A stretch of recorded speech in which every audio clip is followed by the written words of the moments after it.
Hi, good morning. So let's start with the first chapter of GST, that is GST introduction. So before we start with GST introduction, let's first understand what are the different types of taxes which are collected, levied in India. So the two types of taxes which are there and which are there in our syllabus also are direct taxes and indirect taxes. So let's first understand the difference between direct tax and indirect tax. So we'll take one simple example. There is Mr. A who is providing service to Mr. B, and Mr. B is going to pay him 1 crore. Okay, simple example. A is going to provide, or A has provided service to B and B is going to pay him 1 crore. So now in the hands of A, we are using the words in the hands of. So whenever we want to say about income, we use the words in the hands of. So in the hands of Mr. A, 1 crore is the income. This is under direct taxes. So 1 crore income. On that, after reducing the allowable expenses, in income tax there are different expenses. After reducing the allowable expenses, whatever is the income, on that he is going to pay tax. So A has earned the income and A is paying tax, income tax. That's why, since he is not collecting that income tax from anyone, he is himself paying it. The burden of that tax is on him. Burden means the liability to pay. He is liable to pay that tax. That's why it is called as direct tax. Simple. A earns the income, A will directly pay tax on that. That's why it is called as direct tax. Second one is GST. Now you say that already income tax is paid. So even if income tax is paid, still on this transaction, indirect tax will also be payable. So on one transaction, direct tax and indirect tax is payable. So on this, GST will be payable because GST is goods and service tax. So this goods and service tax, who will be liable to pay to government? Liable to pay means who has to pay to government? A has to pay to government. Will A pay from this? So A has, for example, received 1 crore. Will he pay from that? No. In case of indirect tax, he will recover that from B. Assuming that GST rate is 18%, 1 crore plus 18 lakhs.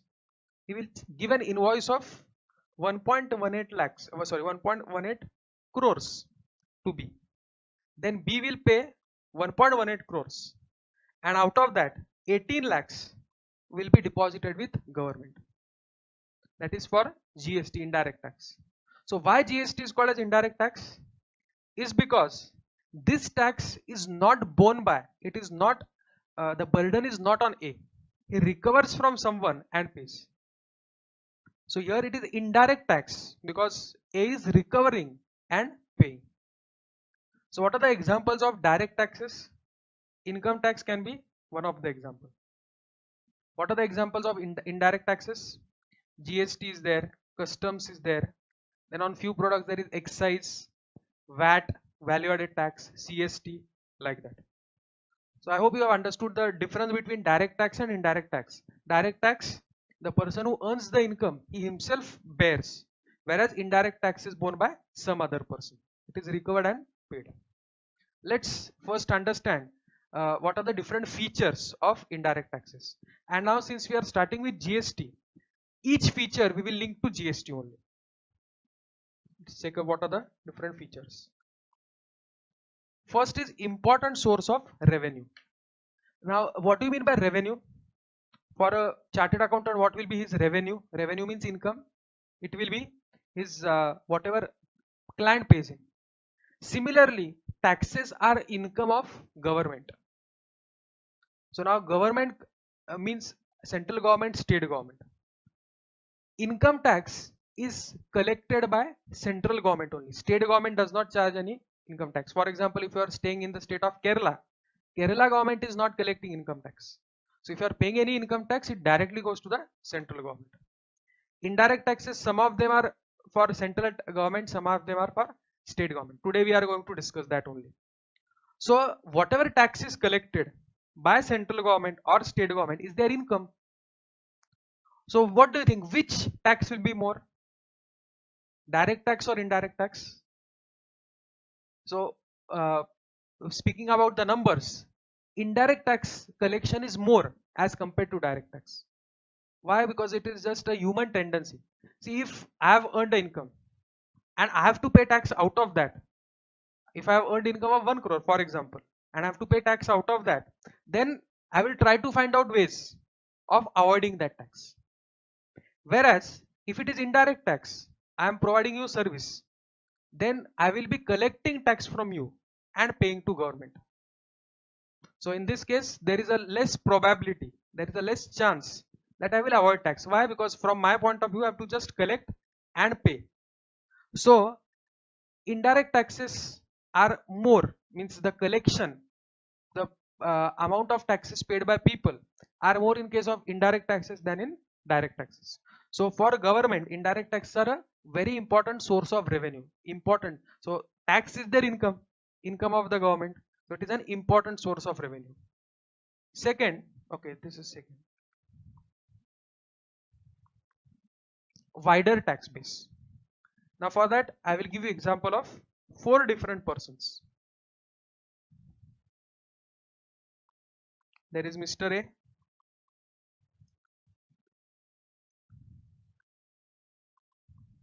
Mr. B, Mr. C, and Mr. D. So let's take example. Mr. A is a retired person. He's not getting any income, zero. So maybe he's having only some cash is there. He has not invested also. So he has just kept cash in his home, and every month he uses that cash to uh, spend for daily expenses, or he asks his son to give the money. So his income is zero. Second,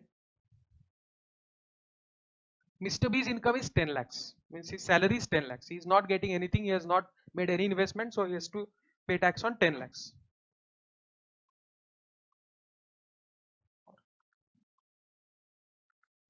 Mr. C's income is 2 crores. He is a wealthy businessman, rich businessman, so 2 crores income. And Mr. D is big shot businessman, extremely high level businesses are there. So he is having all different types of businesses, and his income is 1000 crores. So here this person, now thinking from income tax point of view, this person won't be paying tax. This person will be paying tax, but at lower rate, in the sense there are slab limits. So up to certain amount, no tax is payable. Then there is a slab.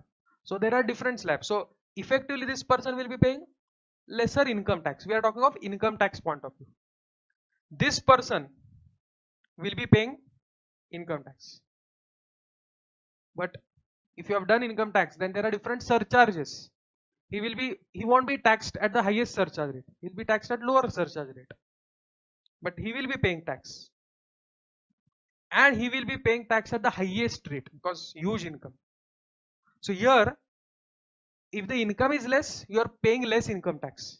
If income is more, you are paying more income tax. This is called as progressive tax structure. Means as and when your income increases, your tax also increases, or the tax rate increases. So if you are earning less income, then you need not pay any tax, or very less, zero income, no tax, and depends. Now coming to GST, these 4 people go to DMart to buy toothpaste. Toothpaste of 10 plus 18%, that is 11 point. Okay, 10 will be very less, so we'll make it 50 rupees. So 50 rupees is the toothpaste value, 9 rupees tax, so 59 rupees. So A goes, B goes, C goes, and D goes. So what would be the price? Now price including, if you have seen any product on the carton, the box, there is MRP written. So read that. Just after this class, what you do, you just find out some box in which you have got something. On that it will be given MRP something, that amount into bracket inclusive of all taxes. So MRP means maximum retail price. The shopkeeper cannot collect anything over and above that. So here MRP is 59 and there is no discount right now going on. So how much A will get, B will get, or how much for what amount A, B, C, D will purchase at 59. So DMart won't say, okay, A is not having income, so we will sell him at 20. B is having lesser income, so 30. D highest income, 59, yeah, 100. No. Here, this tax is regressive in the sense it is not dependent on your what is the ability to pay.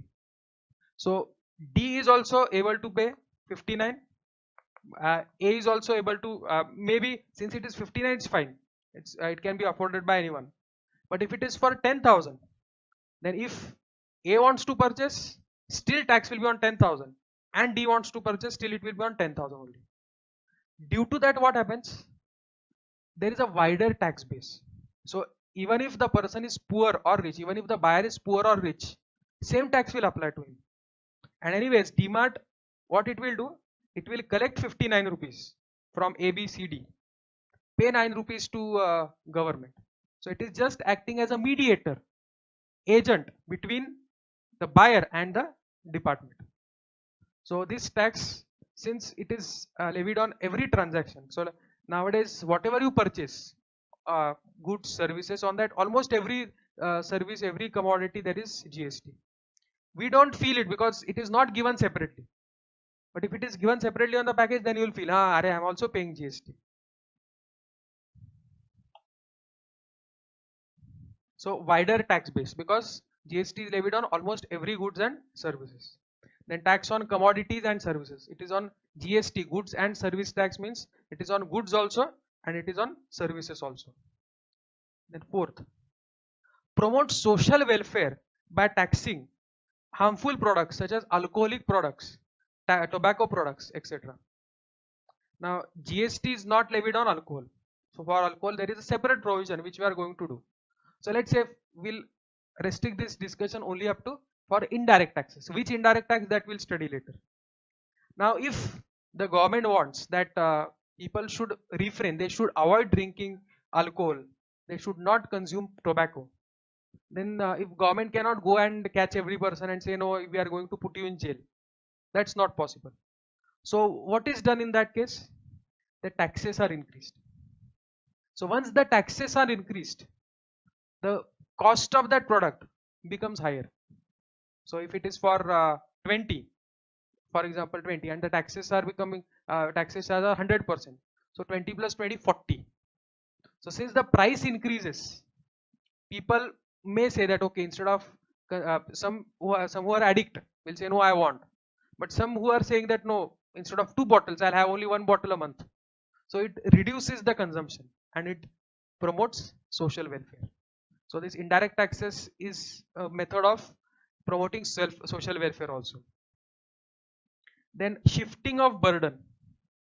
So when supplier charges GST from the buyer and pays, so burden of that GST is not on the supplier, not on the seller, it is on the buyer. Means it is basically collected from buyer and paid. So effectively from whose pocket indirect taxes go? Buyer.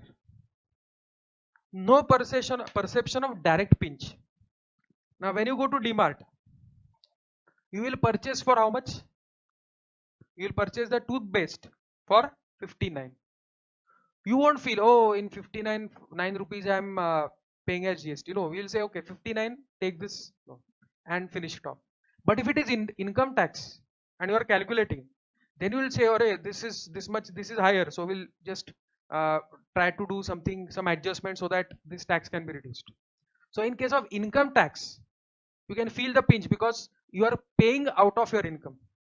Whereas in case of indirect taxes, when you buy things, that time you feel that okay, this is the MRP, this is the price which we have to pay. We don't give it a thought that okay, this MRP includes GST. So there is no direct pinch, or at least we don't feel the pinch that this tax we are paying. Inflationary. Now inflation is a very we can say a bad thing for our economy. So inflation means all the prices increase. Now what happens? Let's say a product is costing 100 rupees and tax on that is 110. So the price of that product for the consumer becomes 110. So if we continuously go on increasing the indirect taxes prices, then what will happen? Overall the prices of the commodities throughout the country will increase, and that will lead to inflation. So indirect taxes are inflationary in nature. So we have to control the indirect tax also. You should not keep on charging higher amount of indirect taxes. And regressive in nature. So we saw that example of DMart. The person A, B, C, D, all of them are required to pay GST. It doesn't depend on which person is earning how much income. So all the people, rich and poor, have to pay indirect taxes at the specified rate. Okay, so now this was all about features of indirect taxes. Now what about GST? GST is goods and service tax, and it is levied. Levied means charged, or it is paid on supply of, the word is supply of goods and services. So let's check up what is given in for goods and service tax. Okay, so now let's read this. Goods and service tax. A comprehensive tax structure covering both goods and services, that is goods and service tax. So this GST is on all the goods and services supplied in India, and in some cases outside India, from outside India. So it means it will be tax on goods and services sold within India, within some same state. So within same state or within same union territory is called as intra-state supply. So GST will be on that. If it is between two states, like for example, you are right now in the state of Andhra Pradesh and you supply goods or services to a person in Delhi. So it is between one state and one union territory. So we are going to do some geography discussion also today. So which are the states, which are union territories? Because on the basis of that, the tax will be determined, that which tax is payable. So it will apply for that also. Then the next question will be, what if goods are going out of India? That is called as export.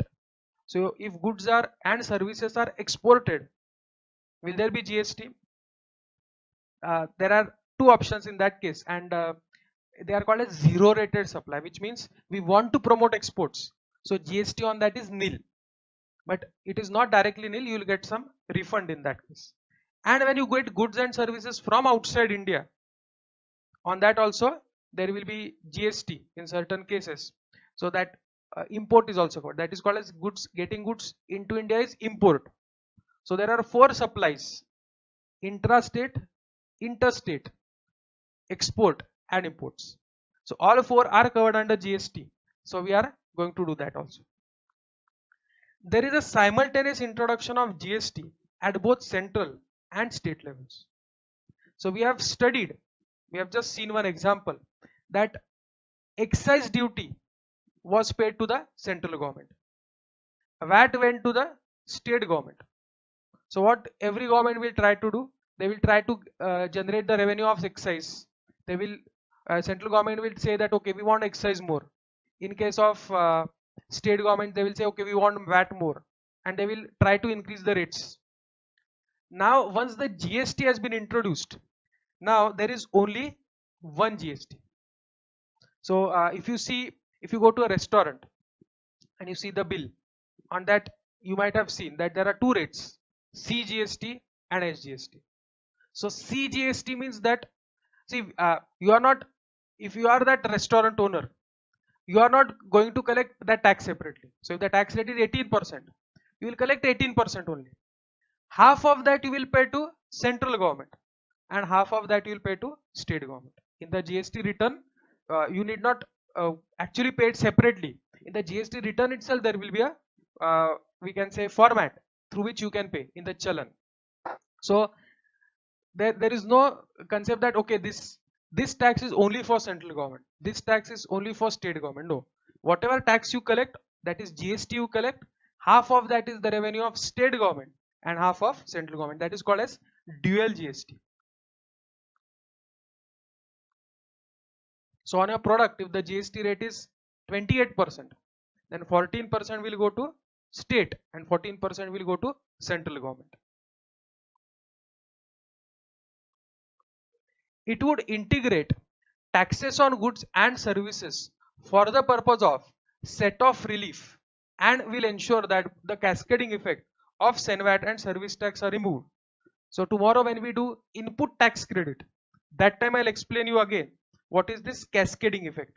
That is how tax on tax is nullified. Earlier, excise duty credit was not allowed against VAT. VAT credit was not allowed against excise duty. So due to that, there was tax on tax, as we have seen the earlier example. This cascading effect has been nullified by introduction of GST, because GST credit is allowed against GST. So what is this GST credit and all? Don't worry, we are going to do that perfectly. And a continuous change of set off from the original producer's point of view or service provider's point up to retailer's point or consumer level is established. So tomorrow we'll study one example where there are multiple sales. So for example, manufacturer sells to the wholesaler, wholesaler sells to retailer, retailer sells to another small retailer. So on every transaction there is GST, and on every transaction, on the first transaction whatever GST is charged, that will be allowed as credit to the next transaction. In excise, what we have seen, excise was there only on first transaction, and if there is no credit available to second person, then it forms part of cost of every transaction further. But in GST, since GST is there on every transaction, so input tax credit will be available and cascading effect will be nullified. Then you will say that okay, prior to 2017 there were a lot of taxes. So will all the taxes which were there earlier still apply, or GST is also there and those taxes are also there? So no, major taxes, major indirect taxes are subsumed under GST. What do you mean by subsumed? They are absorbed under GST, which means all of them have been deleted, they have been repealed, and they have been substituted by GST. But still there are some taxes, indirect taxes, which are there. Like for example, on product like alcohol, on alcohol there is no GST, it is still under excise, state excise. There are some products on which there is excise duty also and GST also, that we'll study today. Okay, so this features of GST we already discussed. Tax on value addition, that means okay,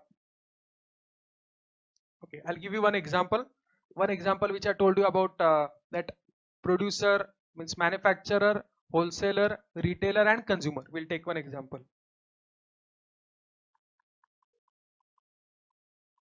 If you want, you can write this also.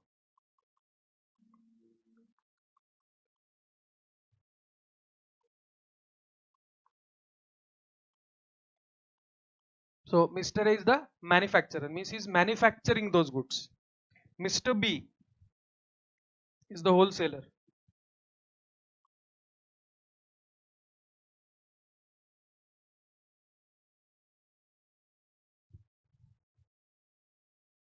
Then Mr. C is the retailer and Mr. D is the final consumer. Now Mr. A, the birth of that particular commodity happens at his Mr. A's factory. So let's say his cost and his profit, his sale price is 100. GST will assume at 18%. So he will charge GST of 18. So 118. So B will pay how much? Now this is first transaction between A and B. B will pay 118 to A and A will pay 18 rupees to government. And now this is tax charged by A. For him it is output, tax on output. So that is called as output tax for him. Output means what? His produce which is sold. For B it is purchase, and purchase is called as input because it is coming to his factory. So for A it is called as output tax. This 18 rupees is output tax, and for B same tax will be called as input tax. And under GST there is one concept of input tax credit, which means when B pays his tax, since he has already paid this 18 rupees tax to A, he will get the credit of it, which means it can be reduced while paying the tax payable. So let's say now B sells. So B has purchased by paying 180. B sells that commodity for, let's say, 150. He sells to C for 150. So 150 into 18% is 27. So total he charges 177. 177 to C. Now see how much he has paid. 177 has been paid by C to B, out of which B will retain 150, and he has to pay now to government. How much he has to pay to government? He has to pay 27. But out of 27, he has already paid to 18 rupees to A, which were paid to government. So already out of 27, 18 rupees are with government. So B will get input tax credit. And how much would be net payment?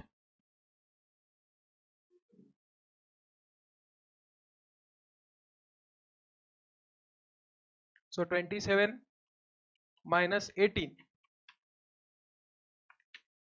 Sorry, 27 minus 18. 9 rupees will be net payment to government. That is called as input tax credit. That is credit of this tax. What is this input tax for him? It is tax on purchases. Now the next level. This, okay, now this transaction. C is selling to D. How much? This 200, and he's charging 36. So 236 rupees. So in this case, for C, input tax credit would be how much? This 27. 27 will be input tax, and for C, output tax would be 36. So C has to pay how much? Net payment equal to 36 minus 27. That is again 9. So whatever is output tax for B has now become input tax for C, and this 36 is the output tax for C. I hope you are getting it. I'll explain once again. So in this transaction, understand this transaction. This is a transaction between B and C. So in this case, I'll just mute this.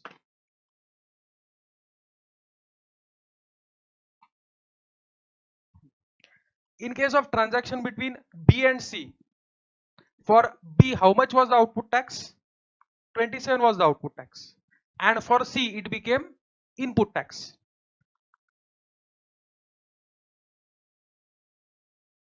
For transaction between C and D, how much was the output tax?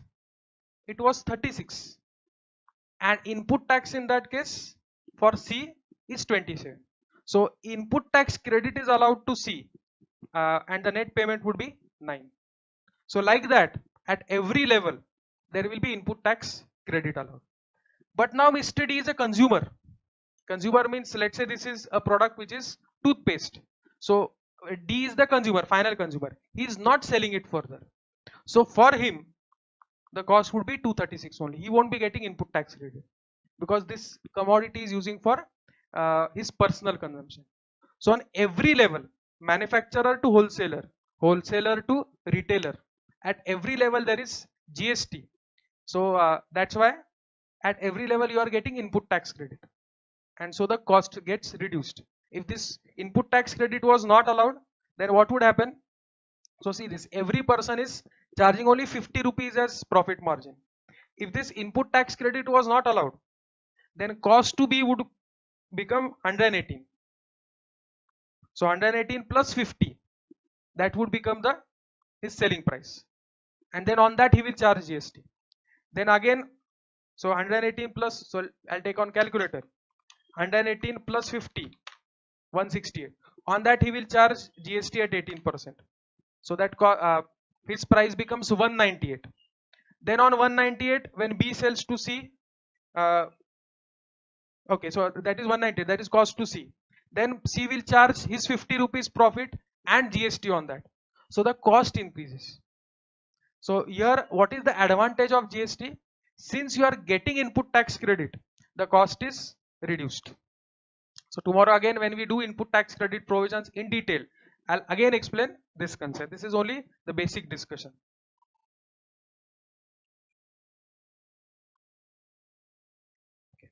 So continuous chain of credit that we discussed. Burden borne by final consumer. Like in our case, that what was the final price? 236. So in that 236, 36 rupees is the final GST. So that that burden is on D, that is the consumer, because uh, he's not using it for his manufacturing or anything. He's using for personal consumption. So it will be burden on me. So if I am Mr. D, it will be burden on me. So again, one more example I'll give. So let's say you go to the supermarket and you purchase which commodity we will take. We have already taken toothbrush, toothpaste. We'll take soap. So soap is manufactured by Hindustan Unilever, HUL. So HUL, what is a Fulona? Let's understand. HUL gives that soap to wholesaler. Wholesaler gives to retailer. Retailer means that shopping mall or that supermarket, and retailer is selling you. So HUL will charge GST on that to the distributor or to the wholesaler. Wholesaler will take credit. Wholesaler will charge GST to the retailer, that is that supermarket. Supermarket will take credit. Supermarket will sell you at its price plus GST. So that final price, that MRP, maximum retail price, which you see, now today you check up any of the cartons in which goods are sold, you can see MRP into bracket inclusive of all taxes, which means this price, final price paid to the consumer, is including GST. So in that case, are you taking credit? No. So whatever is the tax on that, that burden is on the final consumer.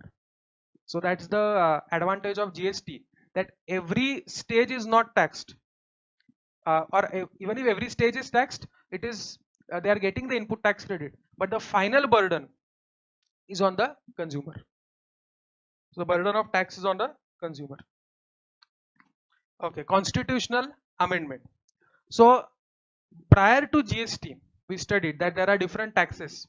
Like there was excise duty, there was service tax. On services, there was a separate type of tax which was called as service tax. Then we also studied that there was VAT, there was CST, central sales tax. VAT was value added tax. So some taxes were the revenue of central government, some taxes were the revenue of state government.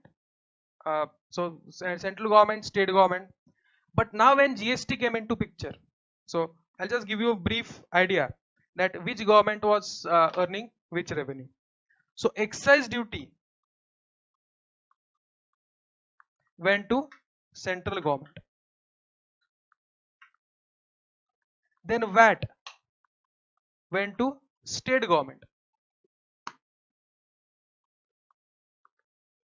CST, central sales tax. It was a revenue of central government, but it was retained by state government. Means even if the power was given to central government to collect that, it was retained. It was kept by the state government. Then there was service tax, which was revenue of central government. Then there was state excise duty, which was revenue of state government.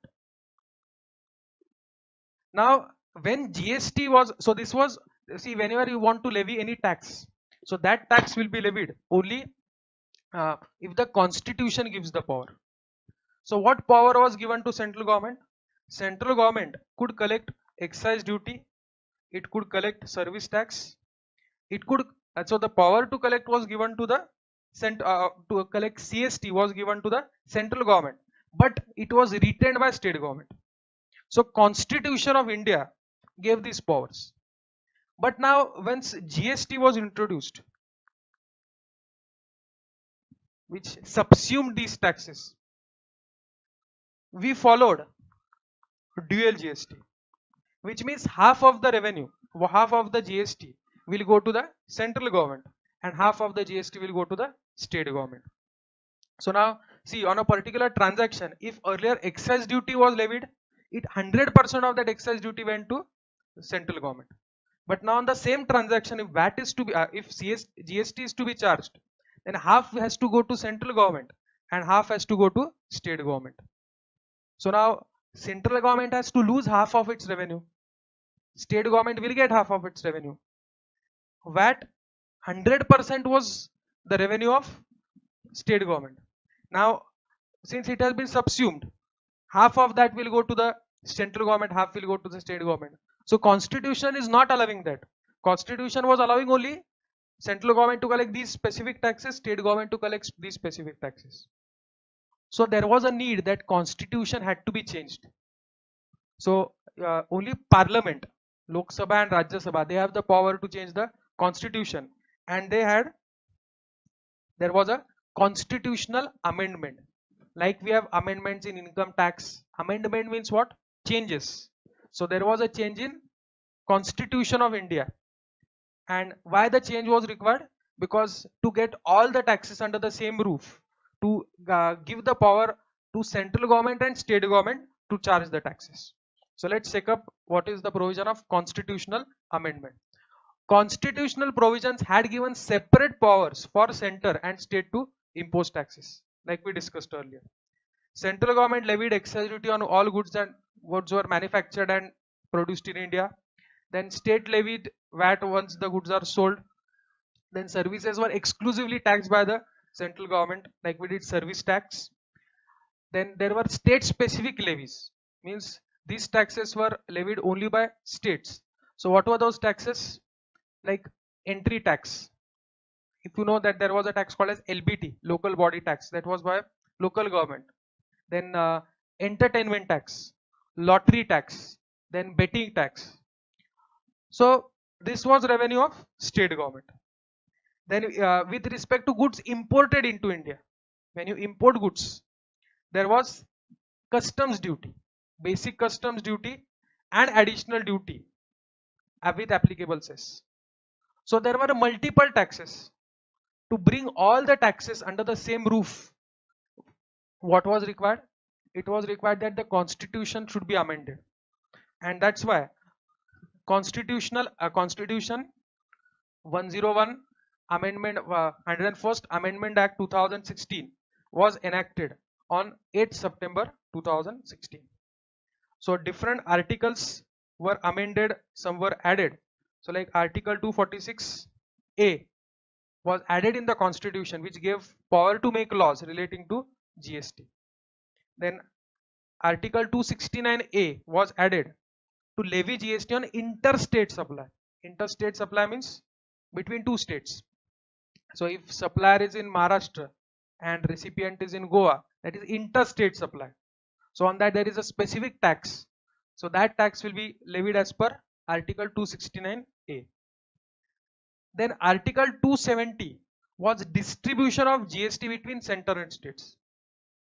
Now as per Article 246A and 269A, GST was charged. But which government will get that? That was as per Article 270. And to look after all this GST implementation and to give the decisions, only parliament was not sufficient, or central government, state government was not sufficient. See here, who is getting GST? Central government and state government both. So if the power to make changes were there with only central government, then it will try to make changes which are favorable to it. So there should be some body which will take decisions regarding GST and which has representatives from central government also and state government also, and that body is called as GST Council, that is Goods and Service Tax Council. So Article 246A and 269A is relating to collection of tax, levy and collection of tax. So 246A is to make laws, 269A is to levy and collect tax on interstate supply, 270 is how the tax will be distributed between center and states, and 279A is GST Council. The next question which will come to your mind, should we remember these article numbers? The answer is yes. For MCQ purpose, these article numbers are important. So at the end of this chapter, certain articles and their description has been given. So those are to be remembered. Okay, benefits to economy or benefits of GST. We'll just do it quickly. Benefits to economy. Economy means to our government, to the economy which the government is running. Creation of unified national market. Now, if you remember when GST was it came into existence, or when it was levied in 2017, they had marketed it as one nation, one tax. So what does that mean? See, earlier there were different VAT laws. So every state had a separate VAT law. So some states, what they did, they on a particular commodity, let's say the commodity is a pen. If that VAT rate in Maharashtra was 5, then Gujarat charged 4%. Somewhere else it was 2%. So on the same commodity, the tax was different in different states. And due to that, what happened? Due to that, some states which were charging lesser tax, the manufacturing was shifted there, and some tax practices were involved so that the tax rate gets reduced. After GST came, the tax rate is constant throughout India. So if this is a pen which is sold and the tax rate is 5%, so if I purchase this in Maharashtra, it will be at 5%. If you purchase that in Gujarat, it will be at 5%. So there is no distinction as such. There is one nation, one tax. Means the tax rate on a particular commodity will be same. So some people feel that one nation, one tax means the tax rate is one. No, tax rates can be different. But like there are different on food grains and all, there is 0% tax. Other goods there is 5% tax. Some commodities there is 12%, 18%, 28%. So tax rates can be different. But on a particular commodity, the tax rate is same even if you purchase or even if you sell in Maharashtra, in Gujarat, in Goa, or anywhere else. That is one nation, one tax. So I hope you have understood this concept of what is one nation, one tax. It does not mean one tax rate. It means tax rate is same throughout the country. Boost to Make in India initiative. So we have studied that that cascading effect is nullified. So since credit is allowed, so since the entire chain is charging GST, it will help in getting credit. The cost will reduce. And what will happen when cost will reduce? Our commodities will become cheaper, and once the commodities will become cheaper, obviously I will prefer purchasing an Indian commodity. And after this all corona thing has happened, we should be purchasing all the domestic products only. So this, so that why we should purchase domestic product? First of all, on the products which are imported from certain countries, so I'm not naming that country, but from certain countries we cannot rely on that now. We should have our own products. And again, for next 2-3 years, our economy is going to be it's going to slow down. So we should purchase all the domestic products only, the products which are manufactured in India. Even if they are costly, please opt for domestic products only, goods manufactured in India, because that will help our economy grow. We should be now nationalist and see that our economy grows faster. Enhance investment and employment. So when Make in India initiative goes bigger, then manufacturing increases. When manufacturing increases, what happens? More factories are required, more factories, more employees required, and so on. The process starts. So there is more investment in plant and machinery, buildings, more employment. So this is the benefit to the economy. Second is simple tax structure. So let's say there is a company which is running factories in all, let's say 10 states in India. So if every state has a different tax law, different tax rate, then it becomes very difficult. Whereas under GST, the tax law is same. Even if there are state laws, they are based on the same principles. Tax rates are also same. So it gives a simplified, so that company is not having the headache. Okay, now in the Maharashtra I have to charge this much tax, then in Gujarat I have to charge this, but this headache has gone now. So ease of doing business and certainty in tax administration. Okay, so since the tax policies are same, so the administration, like there won't be much litigation. If the tax is 18%, in Maharashtra I'll charge 18, Gujarat I'll charge 18. There is no this problem at all. Otherwise, what happens? In Gujarat it is 4, then I'll tell my VAT authorities. If it is before GST, I'll tell the VAT authorities, no, in some other state is 3%, you make it 3% for me. So unnecessary there is tax hassles. That has gone now. Easy tax compliance. So the returns, if you are aware, GST returns are to be filed online. Earlier under service tax, some 10-15 years before, or excise, you have to write the returns with your hand and submit. Then they will be processed. So it would be very difficult. But under GST, you need not go anywhere to file the returns. What is a return? It is a statement in which you are giving details of your output tax, input tax, that is return. We have a separate chapter on that, we'll do that. So that return is to be filed online, and with greater use of IT, it is automated process. There is auto population of certain things. That also we are going to study, that something is already filled. Auto populated means some thing is already filled in your forms. So your burden reduces, and reduction in compliance cost. But this is uh, debatable, because if you are running a business, and if the business is huge, then there is no reduction in compliance cost. There are so many returns required to be filed every month. 2 returns, one statement, one return has to be filed, then annual return. But still it is better than GST, sorry, better than VAT. Under VAT there was a separate return, service tax separate return, then excise separate return. Now you need not file returns under separate laws, only under GST law for that particular state you have to file a return. Advantages for trade and industry, benefits to agriculture and industry. So benefit to agriculture is on agricultural commodities there is no GST, and in case of industry the tax rates will be lower because of this cascading effect nullified. So that's a benefit. Mitigation of ill effects of cascading, and benefits to small traders and entrepreneurs. So these are the benefits of GST. So from the morning what we have studied different features of indirect taxes. Then we studied that what was there before GST came into picture, then after GST came into picture what happened. Then we also studied that how the tax will be charged on every transaction. We studied output tax and input tax. We also studied the concept of input tax credit, which is input tax will be reduced from the output tax and net tax will be paid. Now let's understand which taxes were there earlier which have been subsumed under GST.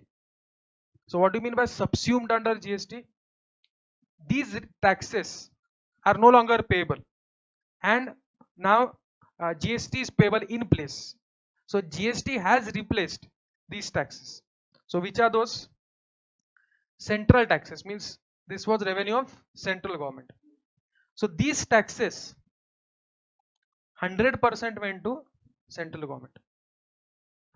These taxes 100% went to central government. So assume that Mr. A and Mr. B. So Mr. A is the central government and Mr. B is the state government. So Mr. A says, okay, I am waiving off these taxes. I am not going to charge these taxes. But you don't charge these taxes. So central government said we won't charge these taxes. State government said we won't charge these taxes. But on the transactions which were subject to these taxes, means let's say service tax, services, on services there was service tax. Now central government said okay, services we won't be taxing. So on that service, which tax will be payable now? GST. Earlier on services there was service tax, 100% tax went to central government, and after GST on services half went to, or half is going to central government and half is going to the state government. So now central government says okay, we will drop these taxes, 100% of taxes on these transactions we are not getting. State government says okay, 100% tax on these transactions we are not getting. But what benefit they are getting? Both of them have come together, and on both the transactions they are getting 50% of the revenue. So even if central government is losing out 50% of its revenue on service tax, it is getting 50% out of VAT. which was charged earlier. So it is like two people coming together and a synergy effect is there, that in both these cases, since all the transactions are now taxed under both central and state government, the tax revenue has increased. You will feel that no, now since there were so many taxes earlier under central levy and state levy, and now they have been replaced by one tax, is the tax collection reduced? No, tax collection has increased. So GST has become a great revenue earner for government. So let's check out which are the different taxes which are subsumed. Subsumed means they are absorbed under the GST umbrella. Central excise duty and additional excise duty. So there was central excise duty on certain products manufactured, so it is now replaced by GST, and state excise duty is there. So state excise duty is on alcoholic liquor, that is not subsumed, which means state excise duty is there. So now on alcohol we don't have GST, state government is getting the revenue. So let's write down this.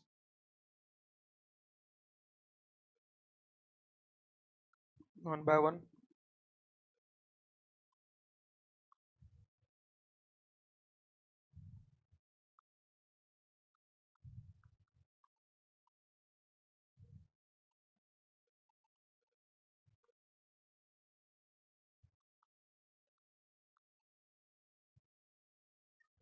So which was the first one? You also write down central excise duty and additional excise duty.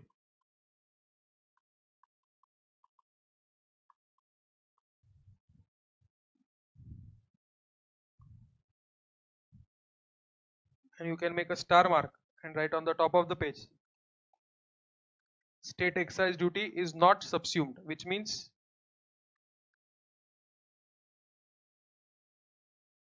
it is still leviable. And central excise duty on tobacco and tobacco products is not subsumed. So exceptions, except some commodities that we'll study now. So central excise duty on most of the commodities is not levied. It has been replaced by VAT. That is first one. Then service tax. Then one more, excise duty under Medicinal and Toilet Preparations Act. So I told you that on alcohol there is state excise duty, but alcohol, if it is for human consumption, wine, beer, whiskey, all those, in that case state government is charging tax. But alcohol is also used in industrial purposes, like for example to make medicines. Now whatever medicines we get, the tablets or this whatever fluids are there, syrups, so after having that, why we feel dizzy or why we feel sleepy? Because there is some alcohol in that. So alcohol is not only used for as an entertainment, as time pass for drinking, it is used for medicinal preparations. It is also used as toilet preparation. So if you have phenyl at your home, that Lysol and all, it has some alcohol content. So due to that, that floor cleans properly. So alcohol used in industrial purposes, medicinal and toilet purposes, there was central excise duty on that. Under which act? Medicinal and Toilet Preparation Act. That is also not there now. It has been replaced by GST. Only alcoholic liquor for human consumption, on that there is no GST. Liquor for or alcohol for industrial consumption, there is GST.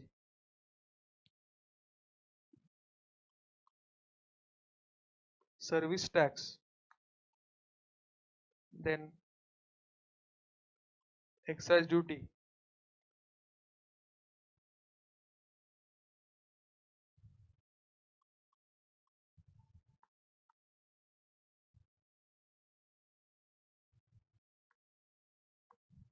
under Medicinal and Toilet Preparations Act, it has been subsumed, which means it has been replaced by GST.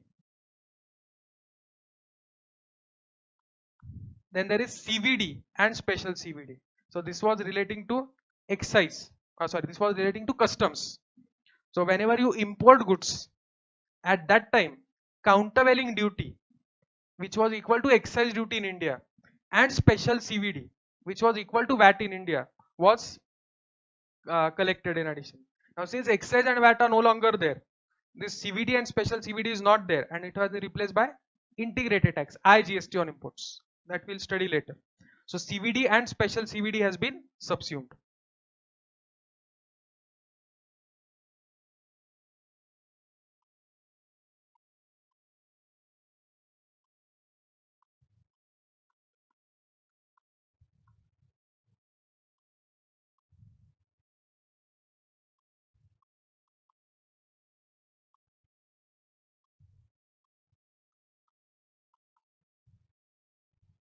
Then whenever there was sale, if there was interstate sale, that time there was CST, that is central sales tax. So that is also not there now except few commodities.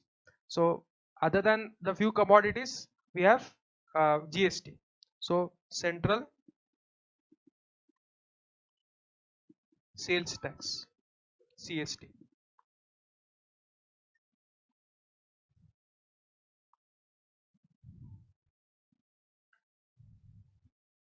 And what else left?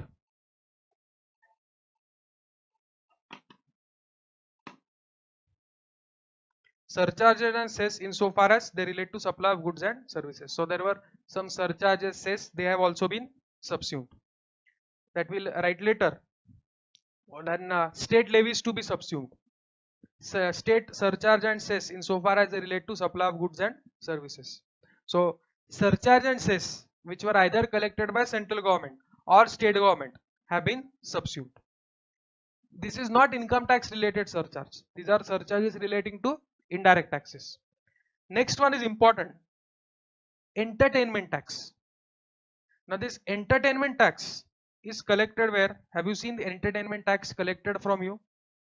So if you go to multiplex, you see the ticket. If the ticket cost is 200, then around 150 will be the ticket charges and 50 will be entertainment tax. So is entertainment tax subsumed? So there are two types of entertainment tax. First is entertainment tax collected by state government, and second is entertainment tax collected by local authority. Local authority means your municipality, municipal corporation. So entertainment tax which is collected by state government is subsumed, but if it is collected to be collected by local authority, which means municipality, municipal corporation, then that is not subsumed. So next time when you go to a movie, you see the ticket prices or the ticket split up, whatever is given, price split up. So first will be the entry fees, then there will be this entertainment tax. That entertainment tax is not relating to state government, that is relating to the local body, and there will be GST. So entertainment tax, so if I ask you a question, is entertainment tax subsumed fully in GST? The answer is partly correct, partly wrong, or we can say it's wrong because it's not fully subsumed. Only entertainment tax collected, which was to be collected by state government, is subsumed, and entertainment tax to be collected or levied by local bodies is not subsumed. So we'll write that.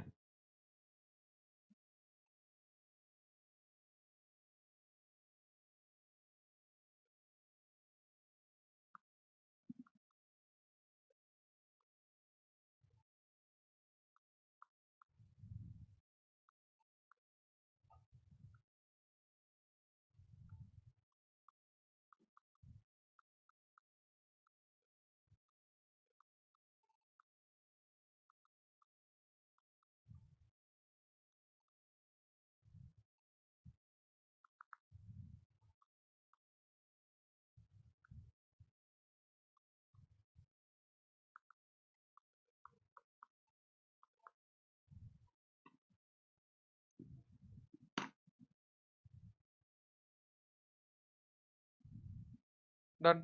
Okay. Next one. Tax on lottery, betting, gambling. Okay, I'll read all of them. Entry tax, purchase tax, VAT sales tax, luxury tax, and tax on advertisement. So these all taxes were collected by VAT department of state. Now, every state had a VAT department. So which taxes were collected by VAT department? VAT, that is value added tax. Then on lottery, betting and gambling, there was a separate tax which was collected by the state government VAT department. That is no longer there. Then entry tax was there. There was purchase tax. Then there was luxury tax. So on if you go to any hill station and you stay in some hotel, there was a luxury tax, and there was tax on advertisement. So all these were collected by the uh, state government, which have been subsumed under GST. So let's update all of these. So why we are doing this in depth? Because MCQ can be asked. They can give following taxes are not, or which of the following is not subsumed under GST. So they'll give like this: central excise duty, entertainment tax of local body, CVD, and let's say VAT. So which of them is not subsumed? So the tax which is not subsumed is entertainment tax of local bodies, like that. So that's why doing this perfectly is very important. So VAT, then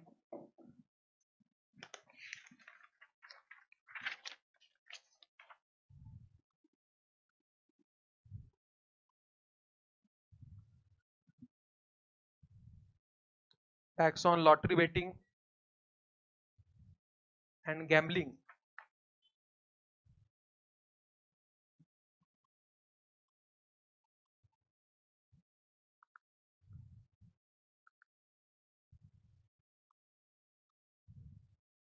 luxury tax,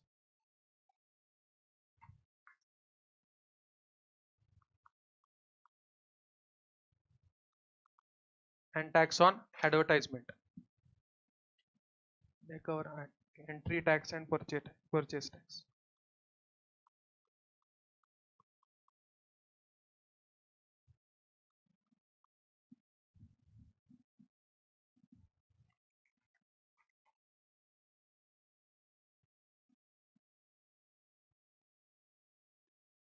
Entry tax, purchase tax. Got it? Okay, so all these taxes were subsumed. So which are the taxes which are not yet subsumed? So central excise duty on certain commodities. Similarly, say, VAT and CST on those commodities. Then entertainment tax of local bodies. No worries, don't write now. Later on we are going to discuss that. So entertainment tax of local authorities, local bodies is not subsumed, and custom duty is not subsumed, which means custom duty is there. What is subsumed relating to custom duty? Only CVD and special CVD has been subsumed. So custom duty is there, and common will write down surcharges and cess. So central surcharges, cess, and state surcharges and cess both were covered, which were relating to goods and services.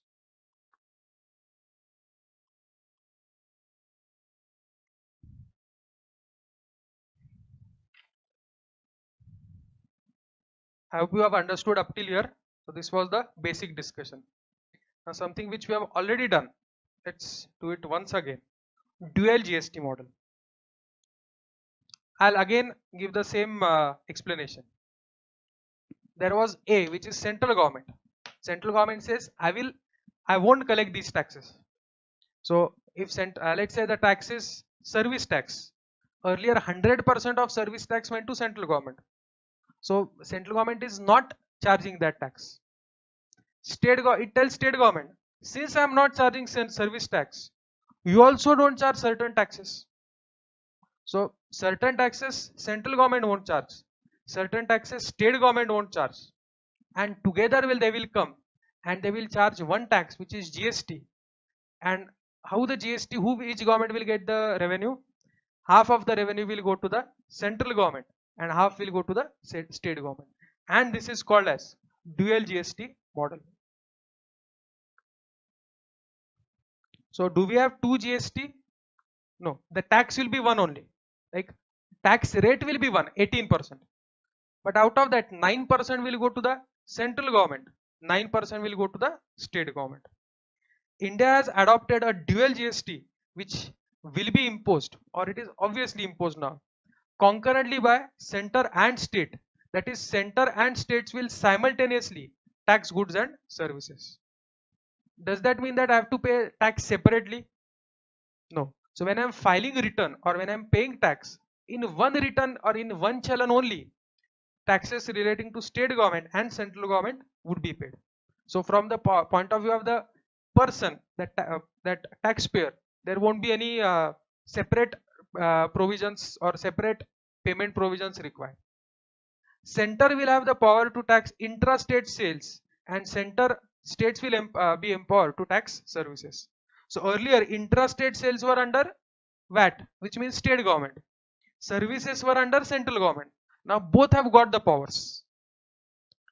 GST will extend to whole of India. Now what does that mean? So we have states. So it will apply to every state and every union territory. So after the break, we are going to check that there are two types of union territories. Union territory with legislature means they are as good as states but not full states, and union territory without legislature, which means central government looks after that or union government looks after that. So GST will apply to entire India, including, now it is not state of Jammu and Kashmir, it is union territory. There are two union territories now. So state of Jammu and Kashmir has been split up into two union territories. Union territory of Jammu and Kashmir, which covers Jammu and Kashmir, and we have union territory of Ladakh. So provisions of GST will apply to that. And if you are aware that there is one, there were two union territories, Dadra and Nagar Haveli, and Daman and Diu. Now they have been combined together, and now the union territory name is Dadra and Nagar Haveli, Daman and Diu. So provisions of GST will apply to that also. So for every state, every union territory, provisions of GST apply. GST is a destination based tax applicable on all transactions involving supply of goods and services for a consideration subject to exception. So just I'll give you a small example. Let's say a transaction is between A and B. So A is, let's say, based in Andhra Pradesh and B is based in Telangana. So A is called as supplier and B is called as recipient. And on that, let's say GST is charged. Which GST is charged? Right now we are not discussing that. So A charges GST to B and pays to government. So which government will get the revenue? As you already know, half will go to the central government. There is only one central government in India. But what about the balance half? Will it go to Andhra Pradesh government or will it go to Telangana government? So here it is a destination based tax. So where is the destination of goods or services? It is in Telangana. So Telangana government will get the revenue. So now what will happen? Let's say Maharashtra, Gujarat, Tamil Nadu, or okay, we won't name any state.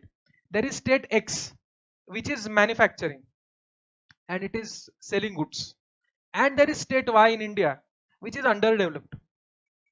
So a person in state X sells goods to a person in state Y. So which government will get half of the GST revenue? Maharashtra or that seller state won't get it. It will be to the buyer state. So it will help the underdeveloped states. So in India also, some states are very much developed, some states are yet to develop. So generally the industrially manufacturing states sell to other states. So revenue of GST, half of that will go to the state in which there is a recipient. So GST will help in improving the we can say economy of the underdeveloped states also if they purchase from industrially developed states.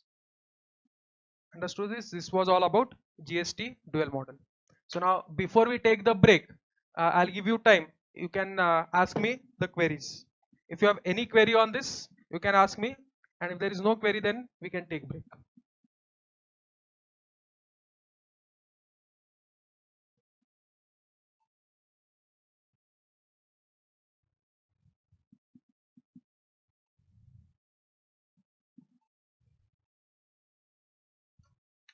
can just ask me any queries, you can message me.